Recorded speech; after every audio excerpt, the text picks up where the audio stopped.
Bueno, vamos arrancando, así no demoramos por demás. Bienvenidos, está llegando gente todavía, admitir. Bienvenidos y bienvenidas. ¿Cómo se apaga la cámara? De abajo, esperen que acepto. Abajo se puede apagar la cámara, de abajo tendría que salir un panel de control, digamos, donde puedes apagar la cámara, el micrófono. Eh, pero en principio creo que todos la tienen apagada, excepto yo, bueno, no sé. A ver, estoy acá. En principio no te vemos, así que creo que está apagada la cámara, Vanessa. En fin, bienvenidos a todos y todas, genial. Bienvenidos a todos y todas a este nuevo encuentro de taller de historia del peronismo. Este es nuestro segundo encuentro remoto, virtual, digamos, debido a las condiciones que estamos transitando actualmente de cuarentena. Es el tercer encuentro en líneas generales. El primero fue presencial, donde vimos una primera etapa preperonista.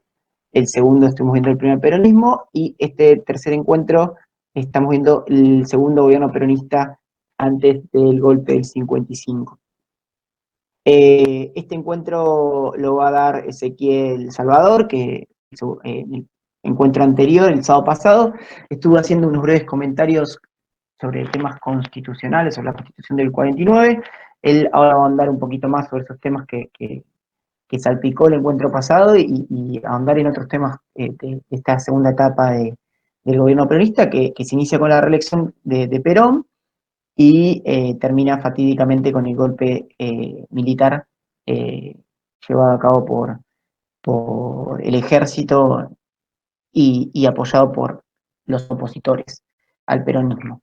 Eh, Nada, antes de dar inicio,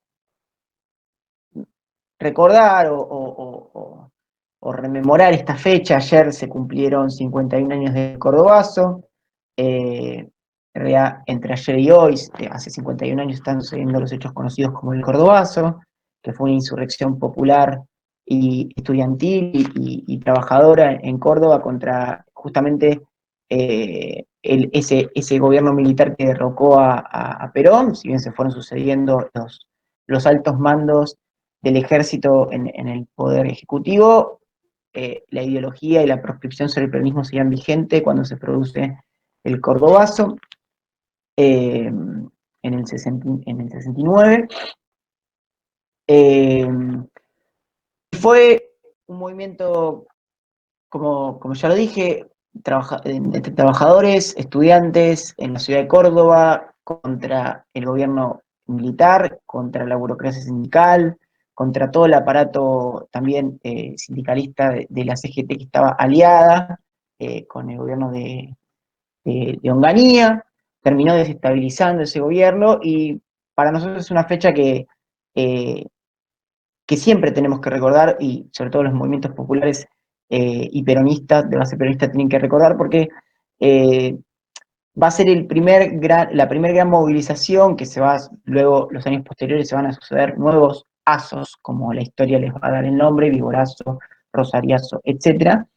Pero el Cordobazo va a marcar el primer hito en esta lucha por elecciones libres, por fin de la proscripción, por libertad sindical, por detener las persecuciones políticas, etcétera, etcétera. Digamos, ¿no? El Cordobazo, por muchos historiadores, lo ven como un puntapié a las elecciones del 73, pero también lo tomamos como una reivindicación popular, como un movimiento de masas que se levanta contra la opresión de un gobierno de facto que no había sido elegido de forma legítima. Como efeméride, digamos, ¿no? Seguramente encuentren en las redes sociales un montón de homenajes en esta época virtuales, porque la cuarentena nos impide poder movilizarnos o poder hacer homenajes presenciales, y los libros de historia encontrarán un montón más de información sobre cómo se fue dando todo esto. Eh, a mí particularmente me encanta cómo lo describen Anguita y Caparrós en La Voluntad, donde hay todo un relato más en primera persona sobre los diálogos que se sucedieron, que fueron previos a esa patriada, a ese hecho histórico, y muestra un poco más la intimidad de todo lo que fue el Córdoba. Pero nada, les dejo como recomendación de lectura, nada obligatorio. Sin más preámbulo, haciendo esa pequeña efeméride, le dejamos la palabra a Ezequiel, que bueno, nos va a iluminar con su sapiencia sobre lo que fue este segundo gobierno peronista, y gracias a todos y a todas por participar, y cualquier cosa nos estamos leyendo en el chat, y hacia el final contestamos cualquier tipo de pregunta. Bueno, ¿qué tal, compañeros? Gracias, Javier, por esta introducción y, bueno, por recordarnos esto del Cordobazo, ¿no? La semana pasada hablamos de lo que fue el primer peronismo, estuvo hablando Sebastián.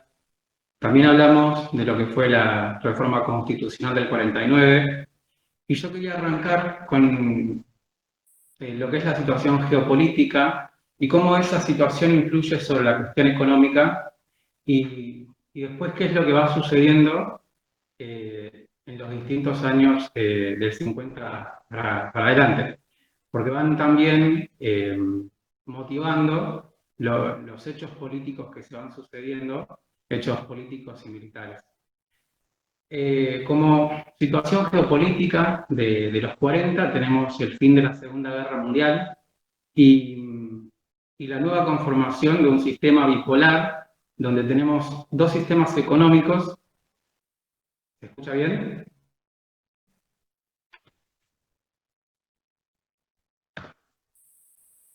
Se escucha bien, se va como bajando el sonido, pero en principio se escucha, por ahora ya te escucho.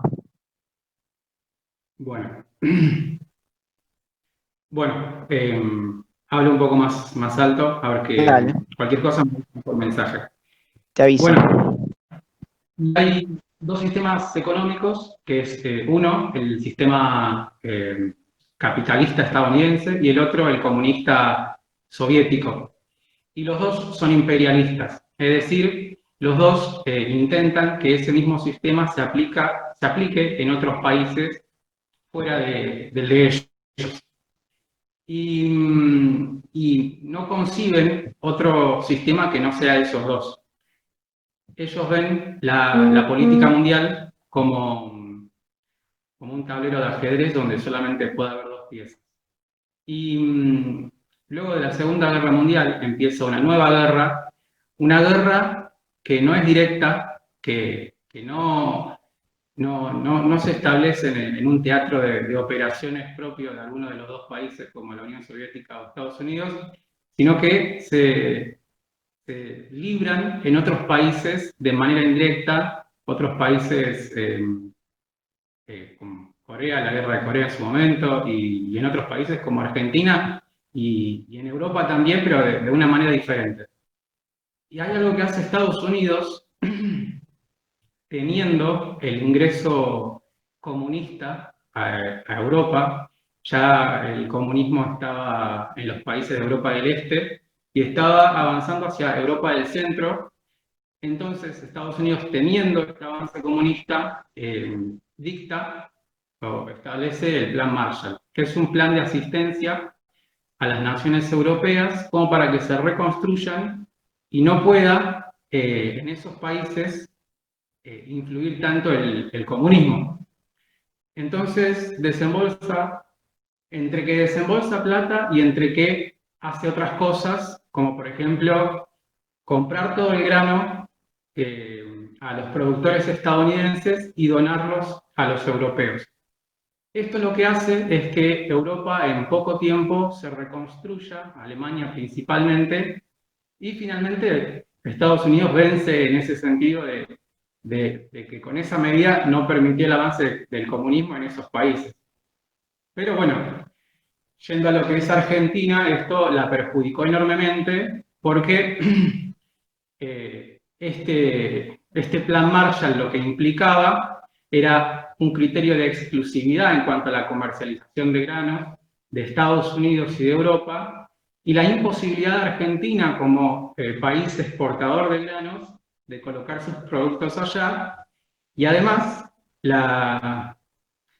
la donación que hizo Estados Unidos de la cantidad enorme de granos a Europa hizo que los precios bajaran enormemente, lo cual nos perjudicó mucho a nosotros, porque en base a esas exportaciones que nosotros hacemos, eso nos permite conseguir divisas extranjeras, y con esas divisas nosotros queríamos, e intentamos la primera parte del peronismo, impulsar la industrialización como para cambiar nuestra matriz productiva, pasar de un país agroexportador a un país un poco más industrializado, un poco más autónomo.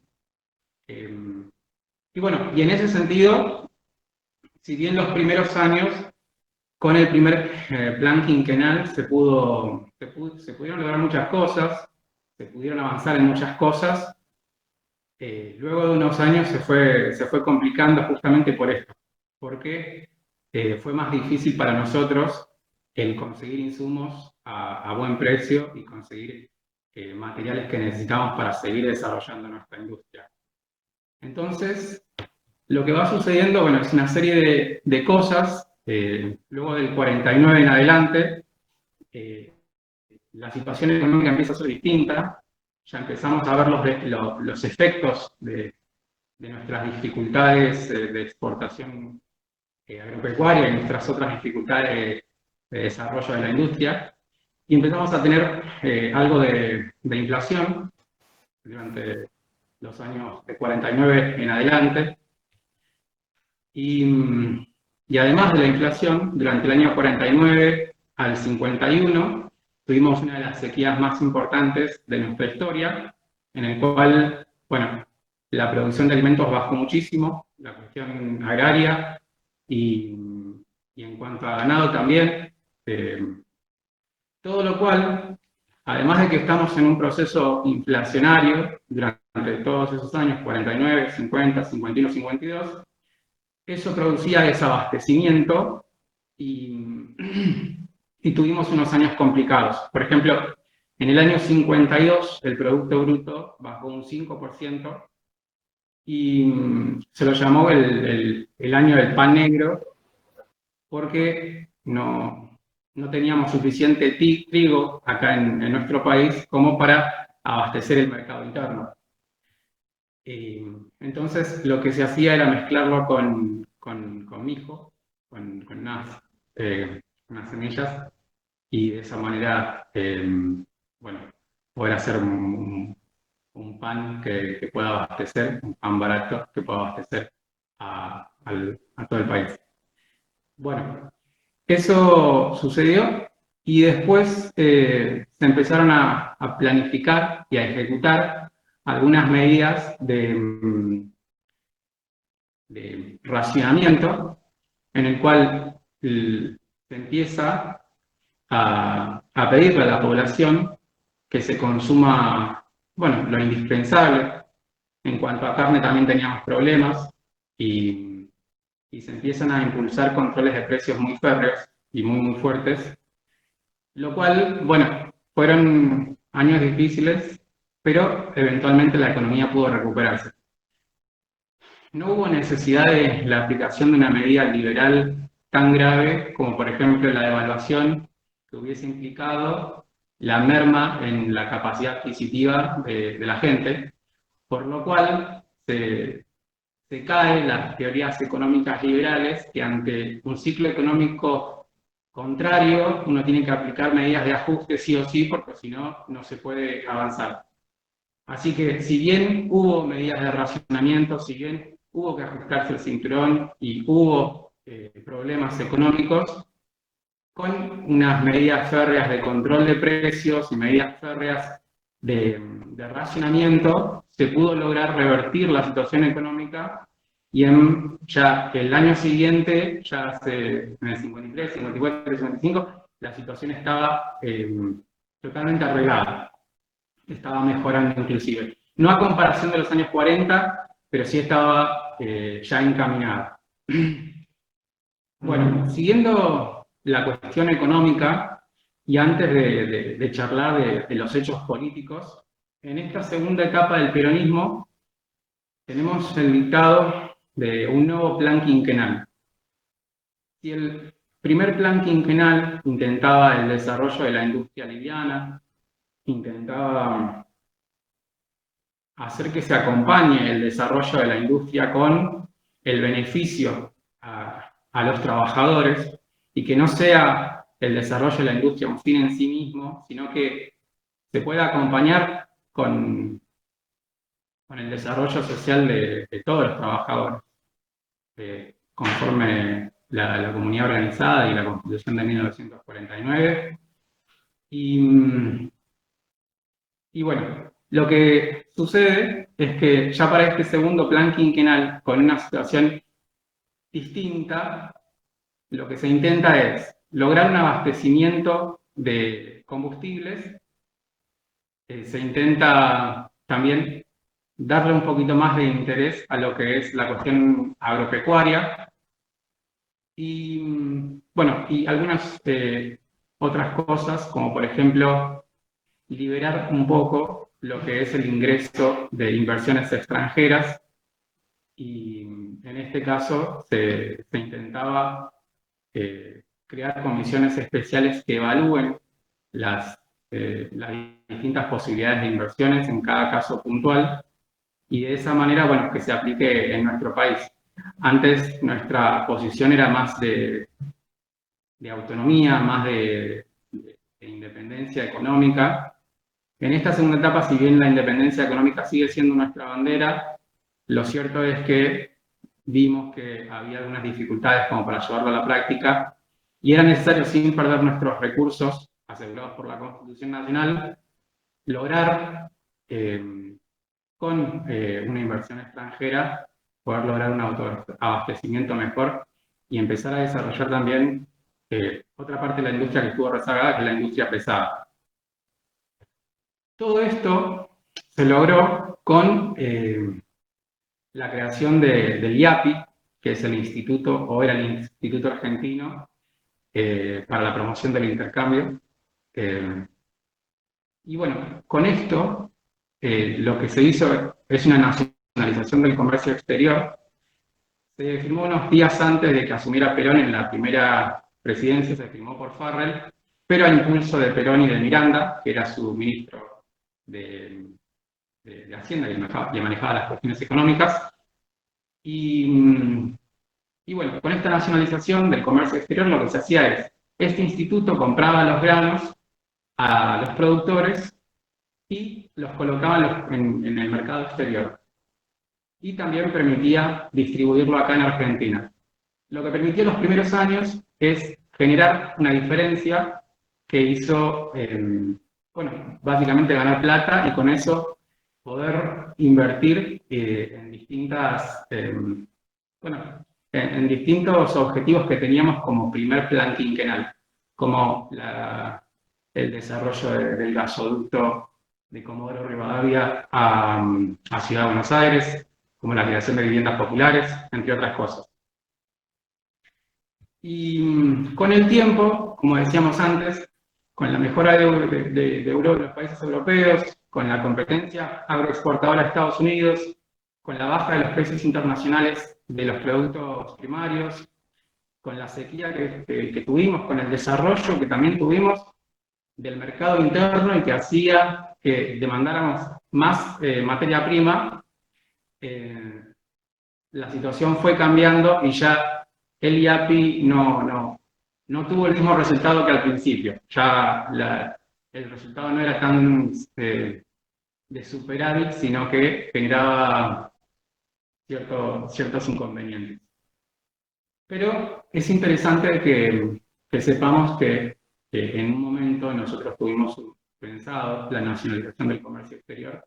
Tuvimos un instituto que al principio había sido pensado para trabajar conjuntamente con los privados y que después pasó a monopolizar todo el sector. Pero no está de más que nosotros pensemos en un instituto así que pueda resolver algún problema, por ejemplo, la colocación de granos de pequeños productores o algo por el estilo. Sabemos que un mínimo impuesto a la riqueza a una mínima cantidad de gente genera infinidad de problemas políticos, Pero bueno, siempre se le puede buscar la vuelta, siempre se pueden generar mayores adhesiones políticas y bueno, pero es interesante tener eso en cuenta. Bueno, ahora, habiendo hablado de la cuestión económica, vimos que si bien el peronismo al principio tuvo una buen performance, un buen desarrollo, donde además de ese crecimiento económico se pudo ver un desarrollo social de toda la gente, no solamente un crecimiento económico argentino, sino que los beneficios y la ampliación de beneficios se pudo observar en muchas personas. Después en el 49, 50, 51, 52 tuvimos algunos inconvenientes, en el 52 principalmente cayendo mucho la economía, pero después se pudo recuperar de vuelta sin la necesidad de aplicación de medidas liberales como se pedían, liberales de ajuste, como aplicaría cualquier gobierno liberal o neoliberal. Y bueno, lo que vamos a ver ahora son unas diapositivas sobre los distintos hechos políticos que van sucediendo en esta segunda presidencia de Perón. Así que, denme un segundo.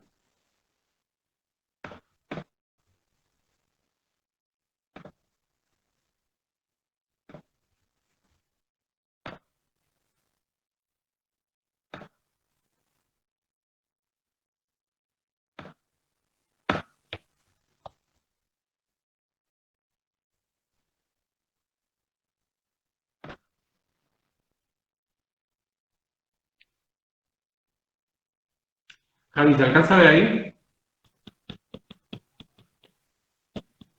Ahí se ve perfecto. La gente que no lo ve tendría que buscar entre los participantes.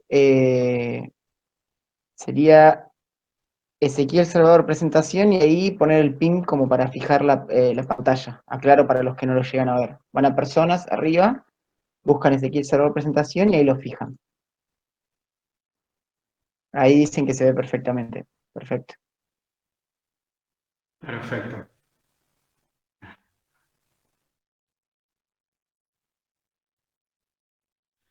Buenísimo. Bueno, en cuanto a hechos políticos, si bien el peronismo tuvo una enorme adhesión popular, nosotros hablábamos en la Constitución del 49 que lo que logró la Constitución es la institucionalización de la visibilización de un sector importantísimo de la sociedad argentina que no era visible y que no era tenido en cuenta por la política argentina, por la institucionalidad argentina.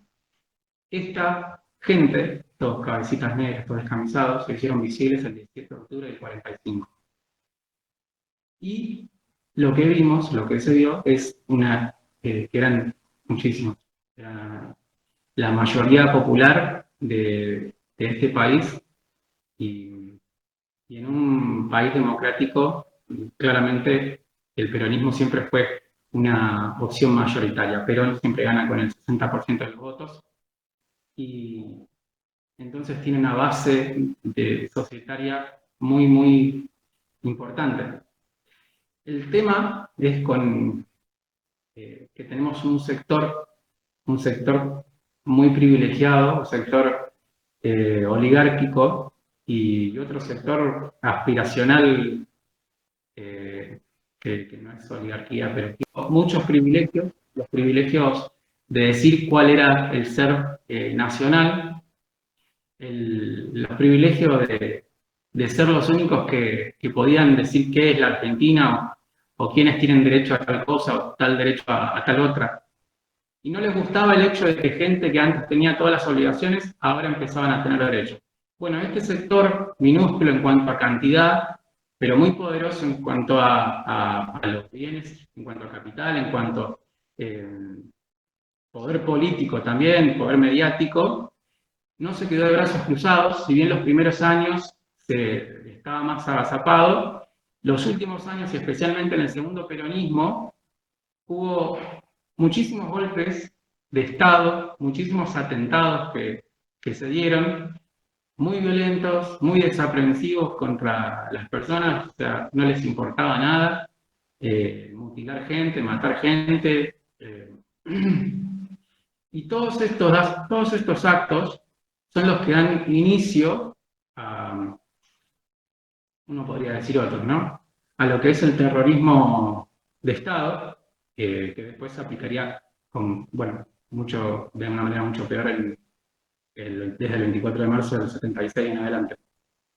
Y bueno, una de esas cosas es el intento de golpe de Estado el 28 de septiembre del 51. Este no fue muy cruento, que digamos, mataron a una persona, pero comparativamente hablando, este es de los más tranquilos, imaginémonos los otros. Bueno, acá Benjamín Menéndez, que es un tío primero del genocida y también de Mario Benjamín Menéndez, ex gobernador de las Islas Malvinas durante la guerra. Acá se subleva parte del ejército, parte de la aeronáutica y la marina, como siempre, contra Perón. Causaron la muerte de un soldado. Perón decide no ejecutarlos a pesar del consejo, de la decisión del Consejo Superior Peronista. Bueno, pero aprovecha esto como para empezar a depurar a aquellas personas que no podían hacerlo en otro momento porque lo tildarían sino de tirano y de las otras cosas que de todas maneras igual lo iban a tildar. Más adelante tenemos las elecciones del 51. Lo que es relevante acá es que podríamos haber tenido como fórmula presidencial una fórmula Perón-Perón, Perón-Evita, pero hubo distintas cosas que hicieron que Evita no pudiera ser vicepresidente. Una de las cosas es su estado de salud, ya le habían detectado el cáncer de útero.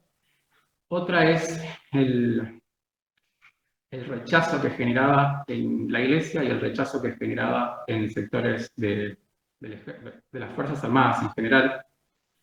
Entonces, si bien se había declarado la fórmula Perón-Perón, finalmente Eva hace un renunciamiento histórico y bueno, la fórmula finalmente queda en Perón y Quijano, que finalmente gana por un 63% frente a Balbín y Frondizi. Ahora vamos a escuchar un video que es un relato de Eva, de una carta que escribe, donde ella habla sobre este renunciamiento. Me pareció interesante poder escuchar a ella qué es lo que dijo, me parece un momento histórico muy importante. Así que voy a compartir eso.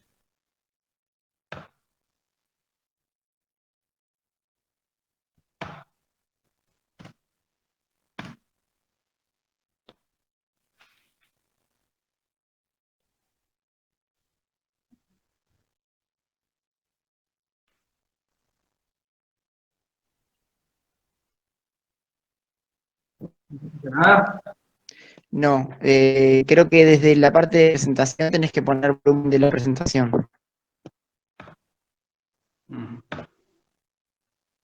Bueno, veamos.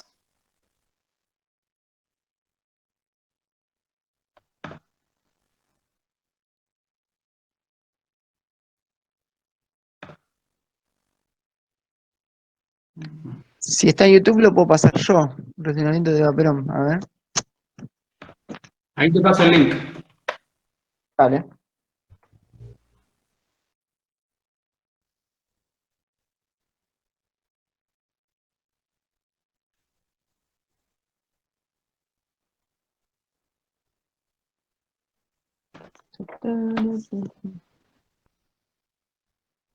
Sí, porque antes se escuchaba, disculpen esta desprolijidad, pero lo hacemos a pulmón. Ahí, ahí deja de compartir pantalla vos y de compartirlo yo. Bueno, ¿lo viste ahí? Sí, yo lo puedo abrir, ahora lo comparto. Pero vos tenés que dejar de compartir ahí. Ahí lo dejo de compartir. Ahí va. A ver, dígame si se escucha. Se aproximan las elecciones del 11 de noviembre. Minuto 11. Por primera vez en la historia ¿Se escucha? Ahora voy al minuto, pero ¿se escucha? Se escucha bien. Perfecto, ¿qué minuto es? 11:04.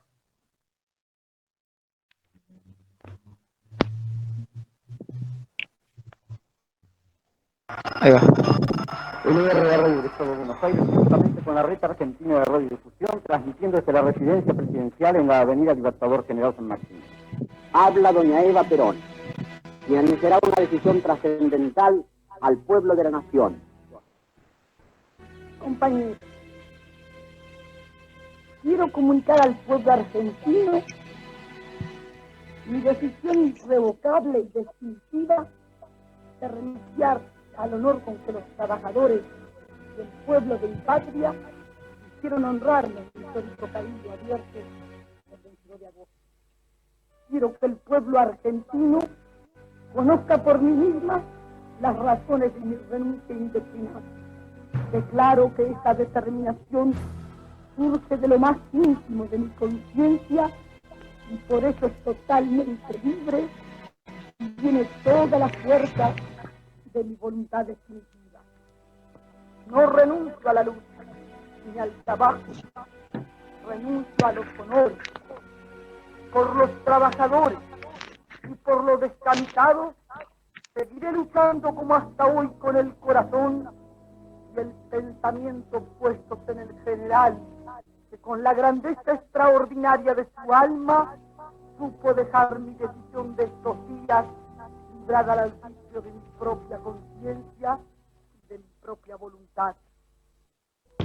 No tengo en estos momentos más que una sola ambición, que de mí se diga cuando se escriba el capítulo maravilloso que la historia seguramente dedicará a Perón, que hubo una mujer que se dedicó a llevarle al presidente las esperanzas del pueblo y que a esta mujer el pueblo la llamaba cariñosamente Lisa.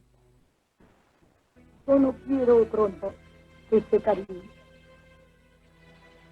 Estoy seguro que el pueblo argentino que me quiere y que me comprende acepta mi decisión porque es irrevocable y nace de mi corazón. Por eso, ella es inquebrantable e indeclinable. Y por eso me siento inmensamente feliz y a todos les dejo mi corazón. Esta es la actitud tomada por la señora Eva Perón, y considerando que la actitud mencionada tiene carácter de decisión inquebrantable y definitiva, el Consejo Superior del Partido Peronista resuelve aceptar como razón de fuerza mayor la voluntad inquebrantable de la señora Eva Perón, señalándola como el más alto gesto de desinterés y abnegación que se haya dado en la historia del pueblo argentino, exponiéndolo como tal a la consideración del movimiento peronista de la nación entera y de las generaciones futuras.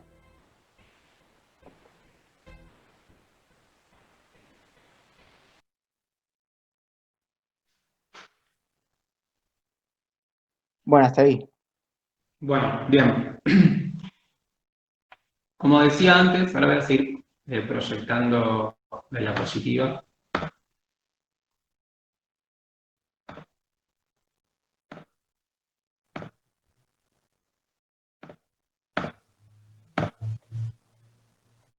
Qué fuerte, digo, decía, qué fuerte escucharla a Eva, siempre a mí me conmueve personalmente. Sí, sí, y este fue uno de los últimos, hace unos más igual, hace uno más por el bombardeo que hay más adelante, hace otro por el 17 de octubre que es el más conocido, y después un mensaje por Navidad. Pero bueno, ya se la nota decaída en cuanto al avance de esta enfermedad, ¿no? Bueno, no resulta la fórmula Perón-Perón. Era una fórmula impulsada por la CGT principalmente y el Partido Peronista Femenino.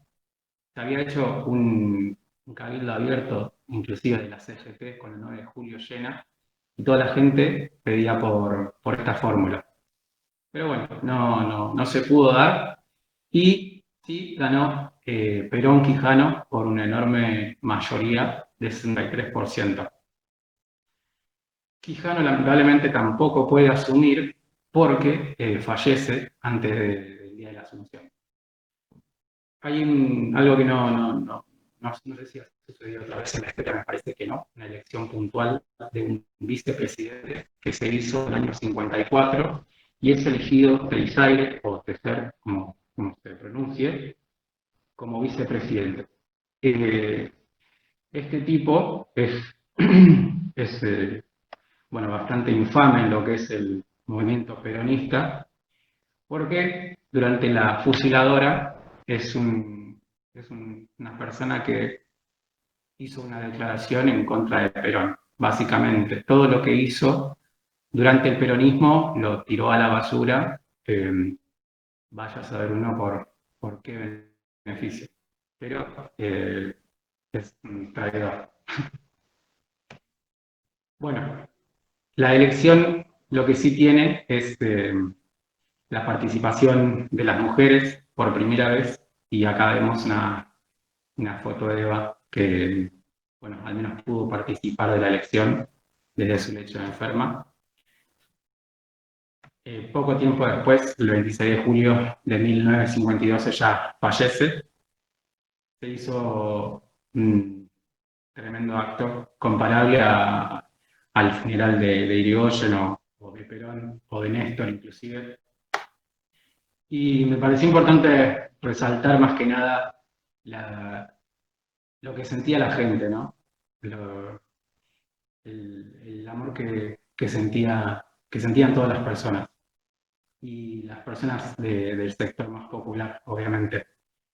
Porque sentían que por primera vez encontraban en la figura de Eva y en la figura de Perón personas que representaban los derechos que no habían sido representados nunca. Y bueno, pasamos de esto a lo que son los atentados del 15 de abril del 53. En esa época estaban endilgándole actos de corrupción al gobierno, y la CGT realiza un acto de desagravio en la Plaza de Mayo con el objeto de mostrar un apoyo a Perón. Y la plaza está llena, y lo que sucede es que se plantan dos bombas en distintos puntos, en la Plaza de Mayo y en la boca del subte, y matan a 6 personas, 90 heridos.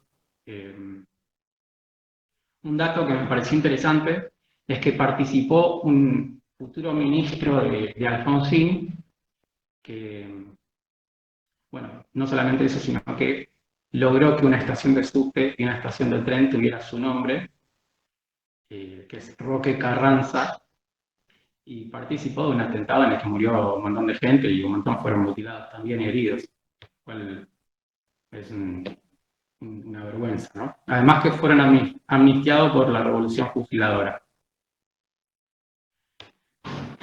Esa misma noche, hubo quemas de locales partidarios y ligados al sector oligárquico. Se incendió la Casa del Pueblo del Partido Socialista, que estaba ubicada por Avenida Rivadavia, que era una unidad básica bastante grande. Y bueno, nada, ese día la prendieron fuego. También la Casa Radical, la sede del Partido Demócrata y el Jockey Club. Se dice que participó la Alianza Libertadora Nacionalista, que digamos sería la fuerza de choque del peronismo, hombres de Teisaire, que vimos anteriormente, que fue el vicepresidente, y Osinde, que es una persona que participó en la masacre de Ezeiza en la década de los 70.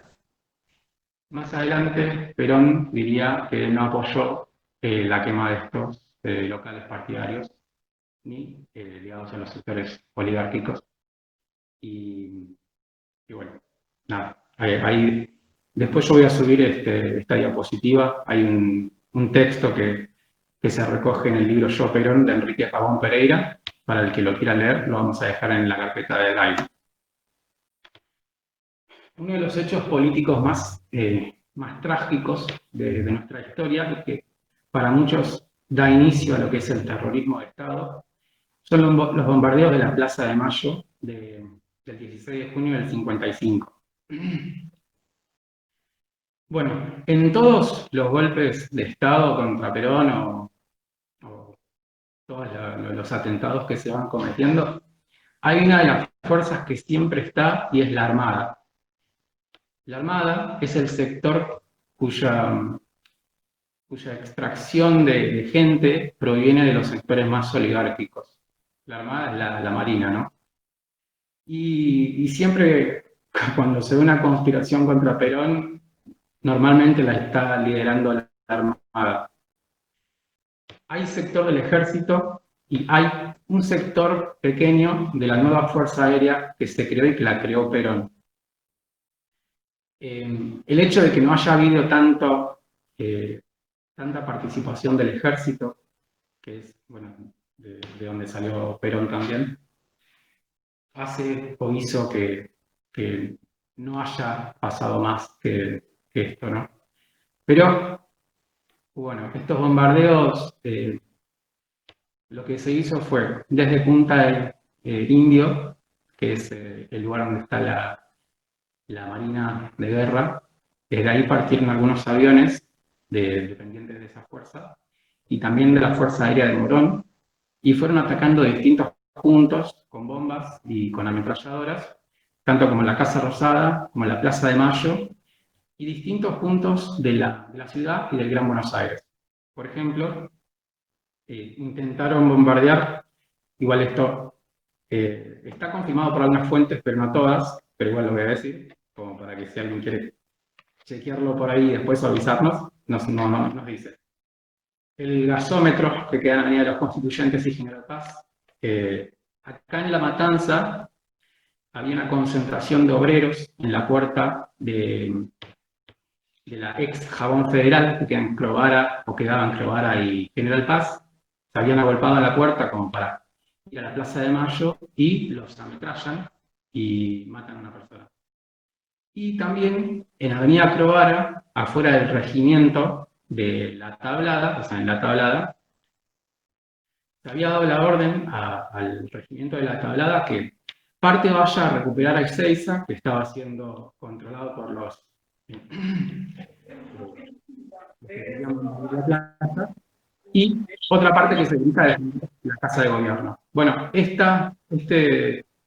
soldados que estaban por defender la Casa de Gobierno se dirigían por la Avenida Clovara y los ametrallaron también y murió uno de los soldados. Así que La Matanza sufrió 2 atentados por parte de esta gente. Este atentado es, en cuanto a víctimas, es terrible. Según la Comisión Nacional de la Memoria, en 1910 hizo una investigación, sacó un libro, el libro lo dejamos ahí en la carpeta del Drive para el que quiera leerlo. Tiene muchos datos, mucha información y muchas fotos también importantes.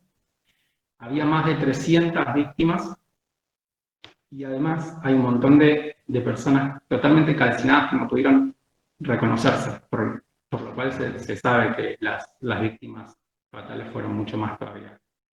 Y la cantidad de heridos se cuentan en miles.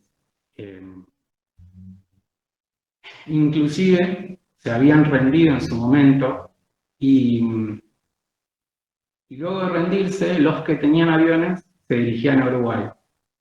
Uno de los que se dirigía a Uruguay vació su tanque auxiliar de combustible sobre la Plaza de Mayo, básicamente para prender los fuegos. O sea, como para que veamos el extremo del odio que generaba el peronismo en esta gente.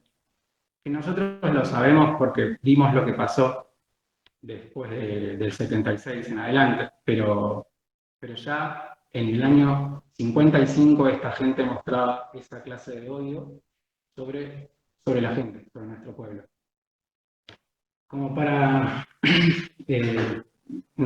desarrollar un poquito más, tiraron bombas sobre un colectivo lleno de niños. Una de las imágenes que se nos viene a la cabeza es la mujer con la pierna destrozada. O sea, quedaron un montón de víctimas con mutilaciones.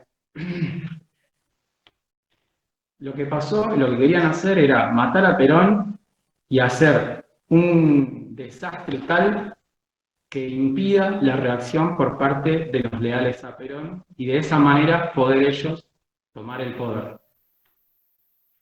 Perón había sido avisado de que había maniobras que podían intentar hacer alguna maldad, entonces se refugia en lo que es hoy el Ministerio de Defensa, el edificio Libertador, que queda atrás de la Casa Rosada, por un pasaje subterráneo que tiene desde la Casa Rosada. Ese día había muchísima gente en la Plaza de Mayo porque iba a haber un acto de desagravio a la bandera nacional que aparentemente, y esto no está confirmado, habría sido quemada durante la procesión del Corpus Christi de unos días antes, donde se reunió la iglesia y todos los sectores opositores. Entonces fue la gente y pensando que iba a haber un desfile de aviones, nada, en realidad eran estos hijos de puta que estaban tirando bombas y ametrallando a la gente. Así que como resultado tenemos más de 100 bombas, más de 10 toneladas, bueno, y balas incontables.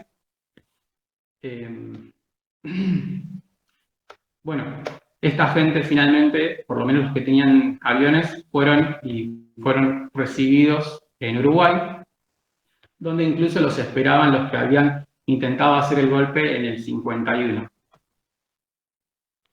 Esta es una pintura muy conocida de Daniel Santoro el Bueno y es bastante interesante.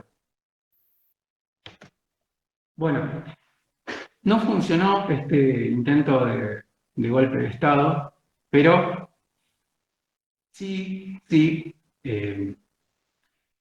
caló muy hondo en lo que es el ánimo de Perón, porque empezaba a entender que esta gente estaba dispuesta a todo y que no iba a medir no iba a tener ningún tipo de miramiento hacia nadie. No le importaban las vidas humanas, le importaba que el gobierno constitucional de Perón cayera y cayera a cualquier costa. O sea, pensemos que mataron pibes, chicos dentro del colectivo. Claramente estaban dispuestos a todo. Y tenemos el golpe de Estado el 16 de septiembre del 55. Bueno, al menos 156 asesinados. Esta vez cuenta con un apoyo esencial que no había contado antes, y es el apoyo del ejército. Con el apoyo del ejército, principalmente de Lonardi, quien sería el autoproclamado presidente de la Revolución Fusiladora, inició en Córdoba y desde ahí obviamente contó con apoyo de la Marina y durante varios días estuvieron asediando. Perón decía que creía y estaba seguro de que podía ganar con el apoyo del ejército, de la parte del ejército leal que le había quedado, y con el apoyo del pueblo. Pero esto hubiese cobrado muchísimas vidas, además de la pérdida las pérdidas materiales, porque esta gente estaba dispuesta a eso también. Habían bombardeado la destilería de Mar del Plata y estaban a punto de bombardear la ciudad de Buenos Aires a cargo de Almirante Rojas y también la destilería de La Plata. Así que estaban claramente dispuestos a todo. Lo que hace Perón finalmente es confiar en parte del ejército y escribir una carta en la cual él dejaba la renuncia como método de negociación con los rebeldes, o sea que esta parte del ejército negocie con los rebeldes. Bueno, la cuestión es que se interpreta como una renuncia de Perón, se lo aceptan y Perón termina pidiendo asilo al gobierno paraguayo, el cual se lo da, y Perón se termina refugiando en una cañonera, perdón, Paraguay, llamado, y desde ahí lo llevan a, bueno, antes lo recogen en un hidroavión y de ahí lo llevan a Paraguay, donde se queda un tiempo, y después se empieza a, bueno, su periplo por Centroamérica y después España. Nada de esto hubiese ocurrido sin el apoyo de la Iglesia y sin el apoyo del apoyo cívico. Por eso es este también, como el de 1976, es un golpe cívico, clérigo y militar. En cuanto a la ciudadanía, los que no están en la Iglesia o las Fuerzas Armadas, había comandos civiles que eran similares a lo que fue en su momento la Liga Patriótica, de la que hablamos en el primer encuentro, que eran sectores provenientes de la oligarquía, jóvenes normalmente, y sectores provenientes de lo más rancio de la Iglesia Católica y de la Federación Universitaria Argentina, antiperonista, que se dedicaban a hacer este tipo de cosas. Habían participado también de la colocación de las bombas que hablamos antes en la Plaza de Mayo, y bueno, participaron de esta revolución fusiladora. En cuanto al apoyo de la Iglesia, hay que decir que un representante de la Iglesia es el que le terminó colocando la banda presidencial a Lonardi, así que el apoyo sí, de la Iglesia fue fundamental. Bueno, yo no tengo mucho más que decir que eso en cuanto al segundo peronismo. Reitero que estaría bueno que todos podamos profundizar el estudio de estas cosas para conocer los hechos históricos, para conocer cómo fuimos resolviendo los distintos problemas económicos, sociales y políticos que se fueron dando, y podamos pensar en alguna respuesta a los problemas que tenemos ahora. La idea es esa, y además de poder dar la discusión en todos los ámbitos, ¿no? Y poder ganar mayor adhesión social y de esa manera, bueno, contando con nuestro gobierno nacional, provincial y municipal, dando las batallas por el sentido del peronismo, poder lograr las transformaciones que tenemos que lograr. Así que, por mi parte, eso es todo. Javi, si querés decir algo. Bueno, buenísimo buenísima la exposición. Me queda unas cosas picando ahí en tu exposición que me gustaría retomar. Primero principal, recuperar la nomenclatura y de revolución fusiladora, ¿no? Esta idea o esta forma de llamarlo que lleva adelante Rodolfo Walsh, nada, genera. ¿Por qué decimos revolución fusiladora, no? Porque la historia mitrista, la historia oficial, la historia que muchas veces nos enseña a nosotros en la escuela, lo llama de otra manera, revolución argentina, no le da un carácter nacional, a claramente un golpe de Estado que no era nacional, si tenemos en cuenta cómo surgió el golpe de Estado, ¿no? A través de una quema de una bandera en un Corpus Christi, o sea, la iglesia en clara confrontación con el peronismo, a partir de las leyes de divorcio, el que habían dejado de ser obligatorio la educación religiosa en las escuelas, todo ese conflicto entre el peronismo y la iglesia, que se daba por cuestiones de personalismo, capaz la iglesia no estaba de acuerdo con el personalismo de Perón, y Perón al mismo tiempo se estaba acercando a otros sectores religiosos, como los evangélicos. Bueno, había desencadenado un conflicto que terminó en desagravio hacia la figura de Perón, desagravio hacia las patrias, ¿no? Con la quema de una bandera en Corpus Christi. Nada, y después estos mismos que tiran bombas en monumentos históricos de nuestro país, que tiran bombas a nuestros pueblos, se autoproclaman como argentinos, es hasta paradójico y contradictorio, por eso está bien llamarlo revolución fusiladora, que se inaugura justamente con los fusilamientos de José León Suárez como uno de los primeros hechos de violencia estatal, que después lamentablemente se van a repetir a lo largo de la historia desde este componente antiperonista. Ese ahí deja de compartir la pantalla porque si no me veo yo y me... Ahí está, gracias. Después también recuperar lo que trabajó ese al principio, esto del IAPI, porque bueno, acá estuvimos viendo varios puntos de este segundo gobierno peronista. Empezó con un recorrido económico, lo dejé en el chat ahí mientras lo está exponiendo ese. Martín Ayerbe es un economista, capaz ustedes seguramente lo vieron en algunos programas de televisión abierta, suele circular ahí paseando varios panelistas de programas de cuasi chimentos como Intratables, esas cosas que la verdad que no miro mucho, pero sé que se la pasa ahí, discutiendo el sentido común, ¿no? Hoy en día donde tenemos que rebatirle el sentido común a los gorilas es en los medios de comunicación. Y bueno, Martín, a capa y espada, cuando es invitado a esos programas, va y da cátedra de economía, y él en todo momento, o en muchos recortes radiales y videos, él plantea esta necesidad de volver a nacionalizar el comercio exterior, ¿no? El comercio exterior en la actualidad, hace 30 años, o sea, desde la última dictadura militar, está en manos privadas. ¿Qué significa esto? No hay ninguna empresa nacional que gobierne y que tenga participación en el comercio de granos, en el comercio de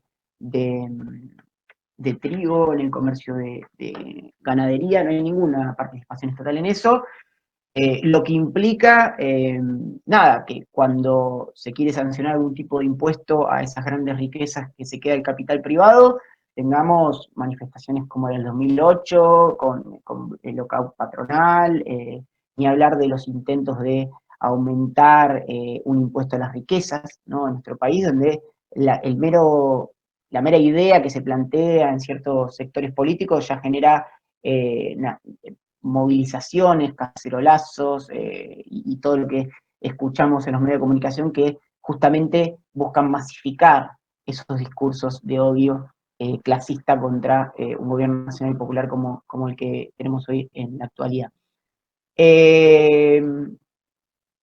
Por ahí preguntaban, no me acuerdo bien quién, creo que era Camila, por qué este odio antiperonista de la Marina. Agustín bien certeramente decía, bueno, que eran la corriente más liberal.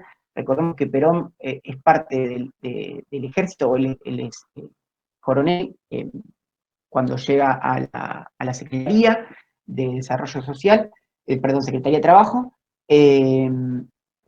pero desde ese momento hay internas dentro de las Fuerzas Armadas. No es que las Fuerzas Armadas es un organismo homogéneo, sino que tiene diferentes concepciones con respecto al devenir, de la historia, el devenir del país, tiene diferentes posturas con respecto a la economía, con respecto al porvenir cultural, a todo, digamos, ¿no? Y esas contradicciones se ven materializadas o se ven exacerbadas justamente con la llegada de Perón y gran parte del ejército que apoyaba al peronismo. Recordemos que seguramente lo trate el compañero Agustín el próximo encuentro, que va a tratar sobre la resistencia peronista el sábado que viene, ya que ya voy tirando el chivo de la semana que viene. Pero recordemos que luego de esta revolución fusiladora va a haber varios movimientos del ejército y de la policía por, nada, volver o que vuelva el gobierno peronista y derrocar justamente al gobierno de Aramburu. ¿Qué más les podría decir, a ver, de lo que dijo ese? No sé, si tiene algún comentario, voy a pasarle el chat, algún comentario, alguna pregunta. Sí, ahí Eugenia dice muy acertadamente, me parece increíble que mientras nosotros estamos hablando de revolución fusiladora, hay gente que se expresa libremente reclamando sobre una tal dictadura. Nada, es terrible. Para mí, yo opino, y esto es una opinión personal, no hay que darle cabida a esa gente. Me parece terrible lo que está haciendo, y esto más opinión personal, y no respondo a descamisados. Me parece terrible lo que hacen los medios de comunicación como C5N, que se jacta de ser compañero en este contexto, y sin embargo le da prensa a cuantos 100 desquiciados que están en el obelisco tirando discursos de odio. Me parece que no va por ahí la situación, me parece que no es producente eso. Justamente tenemos que tratar de que esas opiniones no tengan representación en los medios, y no solo repudiarlas, ni repudiarlas diría directamente, ni tomarlas como válidas, porque si no esto empieza a ser un efecto contagio y tenemos un Trump acá que te dice que no. Nada, ¿alguien más si quiere comentar algo? ¿Alguno de los compañeros? No sé, si podemos abrir los micrófonos. Si alguien más quiere hablar algo. Eh, Roque Carranza, ¿se cuenta exactamente qué rol ocupó en el gobierno de Alfonsín? Ministro de Obras, ahí lo contestó muy bien Ezequiel. Perfecto, yo desconocía el rol de Carranza durante el gobierno de Alfonsín. No sé si hubo otra pregunta que se me salteó. El video del discurso de Evita lo dejamos ahí en el chat. Que lo pasamos, bueno, siempre es emocionante. También dejamos los textos en el Drive por si quieren pasar a leerlos, que vienen a acompañar y a complementar lo que acaba de decir ese. Y si no hay ningún otro comentario o cuestión para trabajar, podemos dar por terminado este encuentro. No sé, ese si quieres decir algo más. Perfecto, me dice no con la cabeza. Así que nada, muchísimas gracias a todos y a todas. Como dice Gaby, para los que se sumaron recién a este encuentro, hay videos dentro de la carpeta de Drive de anteriores encuentros y anteriores charlas que estuvimos haciendo. La idea es el sábado que viene trabajar la resistencia peronista y nada, a destapar el vino y a mirar TDR, como dice ahí Alejandra. Gracias a todos y a todas y nos estamos viendo el sábado que viene. Saludo grande a todos, compañeros.